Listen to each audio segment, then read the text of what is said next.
السلام علیکم ورحمۃ اللہ وبرکاتہ۔ محترم سامعین و ناظرین، امید ہے تمام احباب خیریت سے ہوں گے۔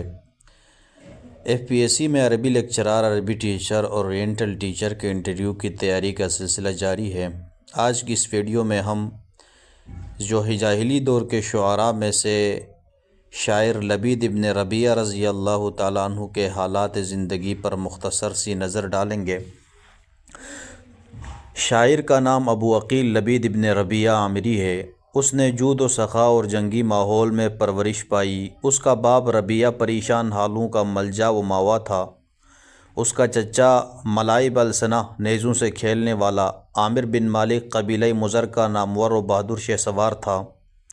اس کے شعر کہنے کا سبب یہ ہوا کہ ربیع بن زیاد جو عبس کا سردار تھا، نعمان بن منذر کے دربار میں گیا اور وہاں بنو عامر کا برے الفاظ سے ذکر کیا۔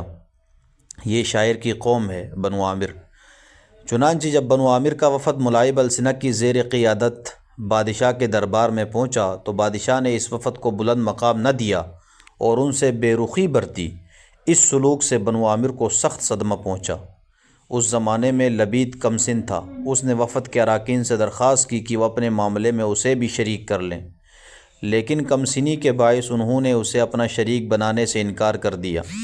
مگر جب وہ بار بار اصرار کرتا رہا تو ان لوگوں نے اس کی درخواست قبول کر لی۔ اس نے وفد سے کہا کہ وہ ربیع ایسی سخت ہجو کہے گا جس کے بعد بادشاہ اسے اپنی مجلس میں شامل نہ کرے گا۔ لوگوں نے کہا ہجو کہنے سے قبل ہم تمہاری قوت بیان کا امتحان لیں گے۔ اس نے کہا وہ کیسے؟ انہوں نے کہا پہلے تم اس بوٹی کی برائی بیان کرو۔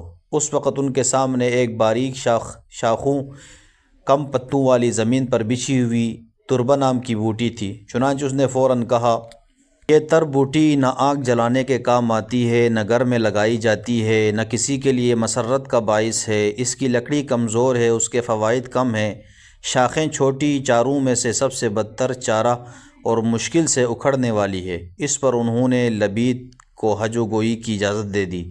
اس نے ایک نہایت تیز چبھتی ہوئی ہجو رجز کہی جس کا پہلا مصرع یہ ہے: مہلاً ابیت اللعن لا تأکل معہ۔ بادشاہ سلامت ذرا ٹھہریے اور غور فرمائیے، خدا آپ کو بلند اقبال کرے، اس کے ساتھ کھانا نہ کھائیے۔ اس رجز کو سننے کے بعد بادشاہ ربیع سے دل برداشتہ ہو گیا، اسے اپنے دربار سے نکال دیا اور عامریوں کو اعزاز و اکرام سے نواز کر اپنا مقرب بنا لیا۔ کہتے ہیں کہ یہیں لبید کی وہ پہلی رجز تھی جو اس کی شہرت کا باعث بنی۔ بعد از لبید قطعات اور طویل منظومات کہتا رہا تاآں کی دعوت اسلام ظاہر ہوئی۔ وہ اپنی قوم کے ایک وفد میں حضور علیہ السلام کے پاس حاضر ہو کر مشرف با اسلام ہوا۔ اسلام قبول کرنے کے بعد اس نے قرآن مجید حفظ کیا اور شاعری ترک کر دی۔ یہاں تک منقول ہے کہ اس نے اسلام لانے کے بعد صرف ایک شعر کہا۔ وہ شعر یہ ہے: الحمدللہ اذا لم یأتنی اجلی حتی لبست من الاسلام سربالا۔ خدا کا نہایت احسان و شکر کہ اس نے مجھے جامہ اسلام سے ملبوس کیے بغیر نہ مارا۔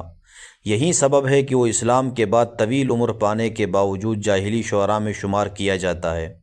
حضرت عمر کی خلافت میں جب شہر کوفہ بسایا گیا تو لبید وہاں چلا گیا اور وہیں اقامت اختیار کی۔ اس کی وفات حضرت معاویہ رضی اللہ عنہ کی خلافت کے اوائل 41 ہجری میں ہوئی اور یوں اس نے مشہور قول کے مطابق 145 برس کی عمر پائی تھی۔ لبید ابن ربیعہ کی شاعری: لبید بڑا فیاض، نہایت دانا، شریف النفس، پیکر و مہر و مروت اور بہادر تھا۔ یہی اس کے اخلاق و جذبات ہیں جو اس کی شاعری میں رواں دواں نظر آتے ہیں۔ اس کی شاعری فخریہ شاعری اور شرافت و کرم کا مرقع ہے۔ اس کی نظم کی عبارت پرشوکت، الفاظ کی ترتیب خوشنما ہے جس میں پھرتی کے الفاظ نہیں۔ وہ حکمت عالیہ، موعظت حسنہ اور جامع کلمات سے مزین ہے۔ ہمارا خیال ہے کہ مرثیہ نگاری اور صابر و مخزون کے جذبات کی عکاسی کے لیے جو مناسب الفاظ اور پر اثر اسلوب وہ اختیار کرتا ہے اس میں وہ اپنی نظیر نہیں رکھتا۔ اس کے معلقے کے الفاظ پر زور ہیں اور اسلوب پختہ و بدوی زندگی اور بدویوں کے اخلاق و عادات کی منہ بولتی تصویر ہے۔ نیز اس میں عاشقوں کی شوخیوں اور اولوالعزم لوگوں کے بلند مقاصد کا وصف بھی ہے۔ اس نے اپنے معلقے کی ابتدا کھنڈروں کے وصف اور محبوبہ کی یاد سے کی ہے، پھر طرفہ کی طرح اپنی اونٹنی کا طویل وصف کیا، پھر اپنی زندگی، اپنے پسندیدہ مشاغل، تفریحات، فیاضی و شجاعت کا ذکر کرتے ہوئے معلقے کو اپنے قومی فخر پر ختم کر دیا، لیکن اس تمام تفصیل میں راستی، خلوص اور اعتدال کو ہاتھ سے نہیں چھوڑا۔ لبید ابن ربیعہ رضی اللہ عنہ کے معلقے سے ایک شعر آپ کی نظر ہے: آفت الدیار محلہا فمقامہا بمنن تعبد غولہا فرجامہا۔ غول اور رجام یہ جگہوں کے نام ہے۔ وہ کہتا ہے منا میں زیادہ دن اور تھوڑے دن ٹھہرنے کے مکانات یعنی نشانات مکانات مٹ گئے، اور کوہ غول اور رجام کے مکانات وحشت کدہ بن گئے۔ چونکہ محبوبہ ان دیار سے کوچ کر گئی ہے، اس لیے اب مکان کے نشانات بالکل مٹ گئے اور جگہ ساری کی ساری ویران نظر آتی ہے محبوبہ کے بغیر۔